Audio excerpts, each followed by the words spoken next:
Very well welcome. स्वागत है आप सबका मेरे नॉलेज प्रोवाइडर के इस वीडियो में। और इस वीडियो में आज हम डिस्कशन करेंगे एक बहुत ही इंटरेस्टिंग टॉपिक पे।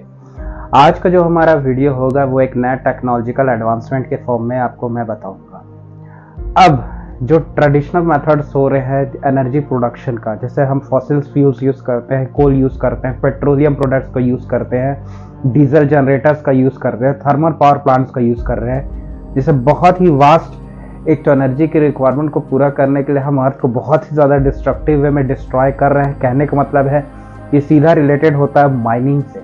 और माइनिंग से रिलेटेड तो आप ये समझ लीजिए कि सीधा आप किसी पर्टिकुलर जगह को डिग कर रहे हैं। इससे मान लीजिए किसी भी एरिया पे जहाँ पर कोल के रिसोर्स मिलते हैं तो वहाँ पर पूरे एरिया को यहाँ पर डिगिंग करना पड़ रहा है, कल आपको खोदना पड़ रहा है, उसके ऊपर लैंड में आने वाले जितने फॉरेस्ट है उसको कट डाउन करना पड़ता है, जिससे एक नेचुरल हैबिटेट का डिस्ट्रक्शन तो होता ही होता है, जितने भी क्लाइमेटिक कंडीशन है वो भी ज़्यादा। और एक दूसरा चीज़ है जो सबसे बड़ा फैक्टर है पॉल्यूशन, वो चीज़ होता है। तो हमारे इंडिया में बहुत ट्रेडिशनल वे ऑफ जो प्रोडक्शन इलेक्ट्रिसिटी है वो चल रहा है, जिसमें एक यहाँ पर ये भी देखा जाता है कि मोस्टली हमारी जो एनर्जी की नीड है उसको इसी फॉसिल फ्यूल से पूरा किया जा रहा है। न्यूक्लियर रिएक्टर्स की अगर बात करें तो न्यूक्लियर रिएक्टर्स बहुत ही लिमिटेड जगह पे है, आपके मुंबई में है और तमिलनाडु के आसपास ये रेस्ट्रिक्टेड है। लेकिन अगर देखा जाए अगर एनर्जी नीड को पूरा किया जाए तो इसका सबसे बड़ा ऑप्शन हमारे पास क्या होता है। अब कंट्रीज को समझ में आ गया है कि फॉसिल फ्यूल से फ्यूचर के रिक्वायरमेंट को पूरा नहीं किया जाता। बढ़ती पॉपुलेशन को देखते हुए अब ये बिल्कुल भी हम फॉसिल फ्यूल्स पे निर्भरता को हमको खत्म करना पड़ेगा। इसके कारण दो चीज़ें हो रही है, हम अपने नेचर को धीरे धीरे डिस्ट्रॉय करते जा रहे हैं और धीरे धीरे अपने नीड्स एंड वांट्स को पूरा करने के लिए अल्टीमेटली इनडायरेक्टली नेचर का डिस्ट्रक्शन करते जा रहे हैं। अमेज़न जंगल्स जो हैं वो रोज कटते जा रहे हैं, इसके बारे में आपको बहुत अच्छे से पता होगा। हमारे इंडिया में भी कई फॉरेस्ट का डिस्ट्रक्शन यहाँ पर देखा जा रहा है।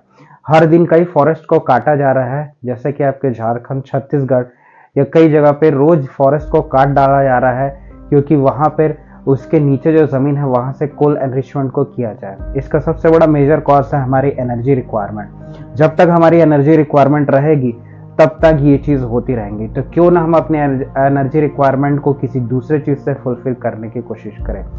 इसका सबसे बड़ा जो मेजर स्टेप वो ले लिया गया था आपके 1968 में। ये वो समय था जब आप ये समझ जाइए इंसान ने जब अपना पहला कदम चंद्रमा में रखा ही नहीं था। लगभग 1969 के आसपास नील आर्मस्ट्रांग ने चंद्रमा पे कदम रखा था। उन्होंने कहा था कि इंसान का ये बहुत बड़ा जायंट लीप था, मतलब एक पहला बहुत बड़ा कदम है मानवता का स्पेस की ओर।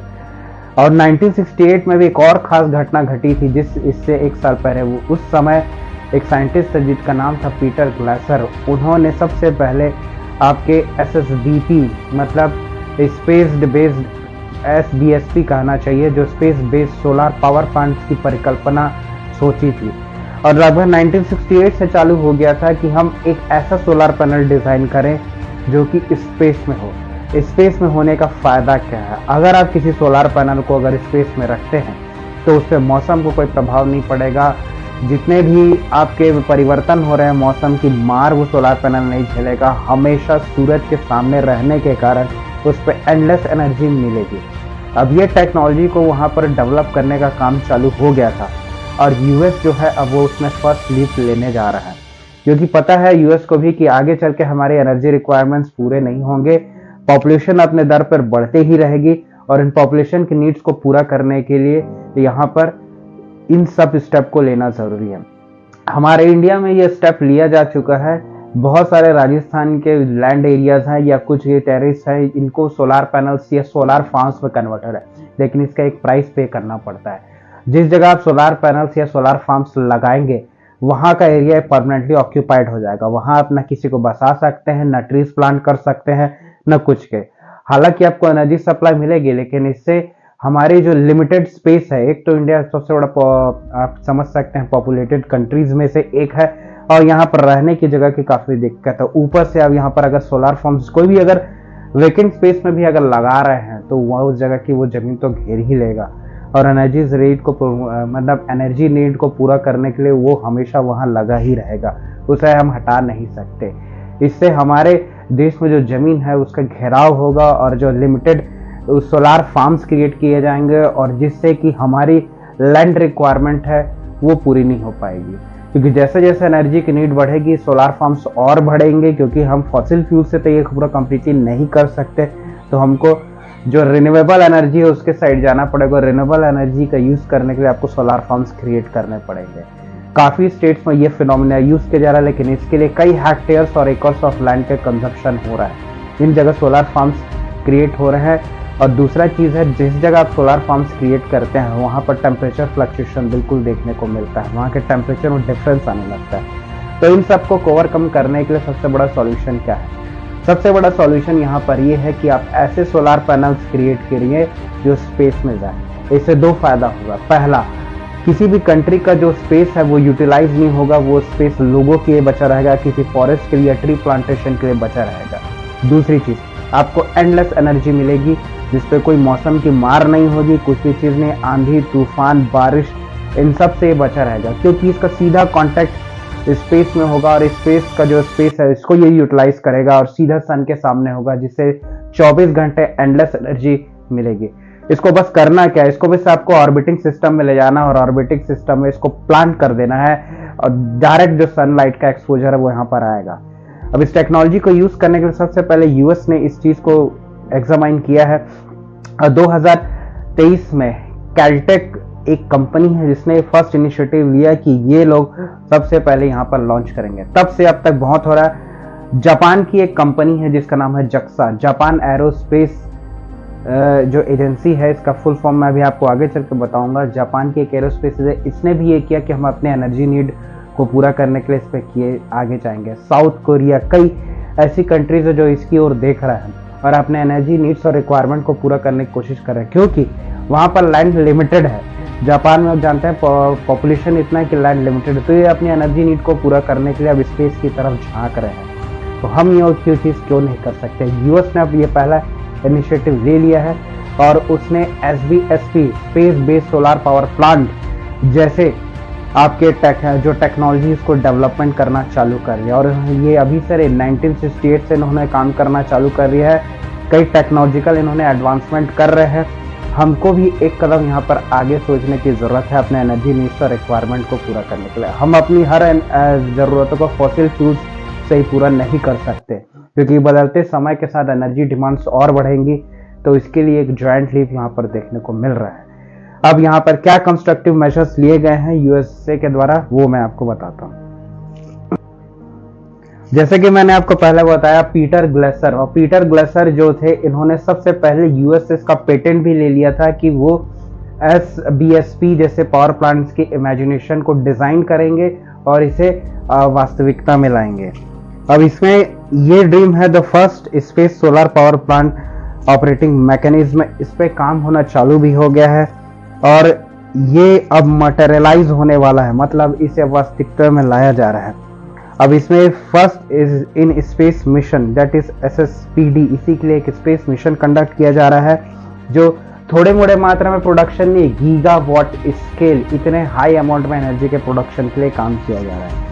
अब इसमें जनवरी 2023 को एक कंपनी है जिसका नाम है कैलटेक, और उस कैलटेक ने अपने लॉन्च किया इस मिशन को जिसका नाम है SSPD-1, ठीक है। तो इसमें इन्होंने एक स्पेसक्राफ्ट का यूज किया जिसका नाम था विगोरॉइड स्पेसक्राफ्ट, और इसी स्पेसक्राफ्ट के जरिए ये अपने SBSP सोलार बेस्ड आपके space based solar power plants को वहां पर इंस्टॉल करेंगे।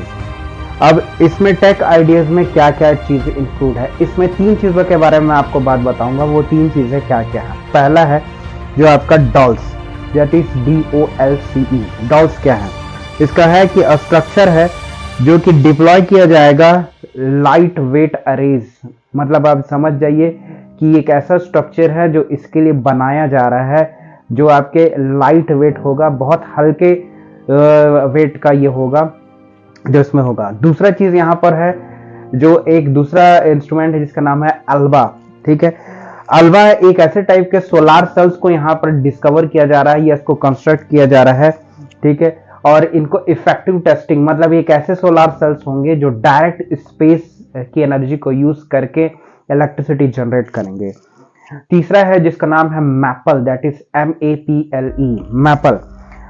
ये एक ऐसा फिनोमिना टेक्नोलॉजी है जिससे वायरलेस ट्रांसमिशन होगा। मतलब कहने का मतलब क्या है, स्पेस से मान लीजिए जो सोलार पैनल्स है वो डायरेक्ट सनलाइट को एब्जॉर्ब करेंगे, इसको ये कन्वर्ट करेंगे माइक्रोवेव्स में या लेजर्स में, और ये माइक्रोवेव्स और लेजर्स प्रोजेक्ट करेगा आपके अर्थ की ओर, और अर्थ की ओर जब ये माइक्रोवेव्स लेजर बीम्स आएंगे उसको रिसीव करने के लिए वहां पर सर्कुलर पैड्स रखे होंगे।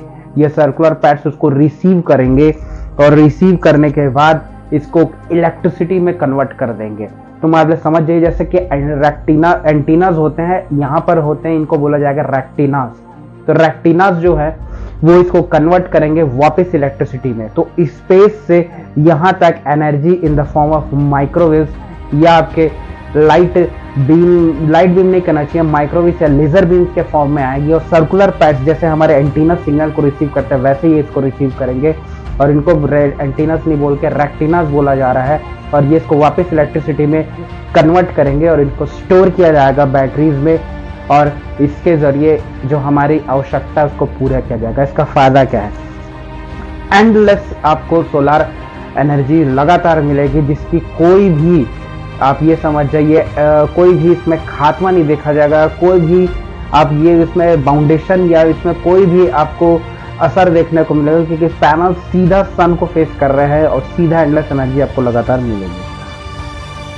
तो ये सब चीजें इसमें देखने को मिलता है।